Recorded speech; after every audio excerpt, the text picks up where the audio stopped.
Forstall, and this is my ECE 3130 project. I've done a fan inlet damper controller, which is a fancy way to say a fan that feeds a boiler in an industrial setting. And so if you look here, right now it's running in a potentially unsafe state because the motor speed and the vane angle might potentially be a problem.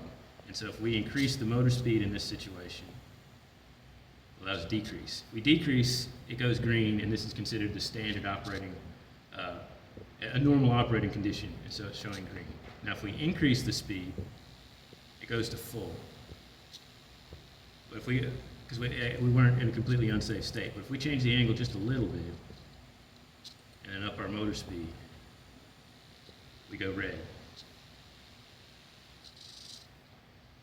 And the motor stops.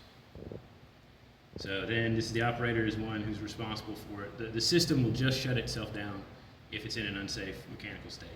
And then the operator merely has to correct, if you cut the, so now it's all the way off, but you can run the fan at low speed in this setting. And so it says this is still a typical operating condition.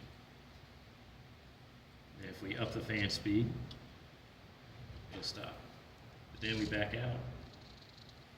So now we're in a potentially unsafe state, but if we open the angle up any further, it'll go green. And that's about all there is to my project.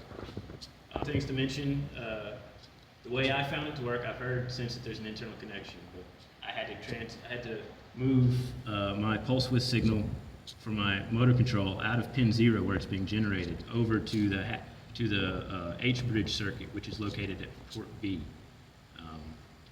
I did that with with this wire, with the jumper, pretty simple. Seems to work just fine, but I've heard that some people were able to make it work internally. But that's the easy way to do it.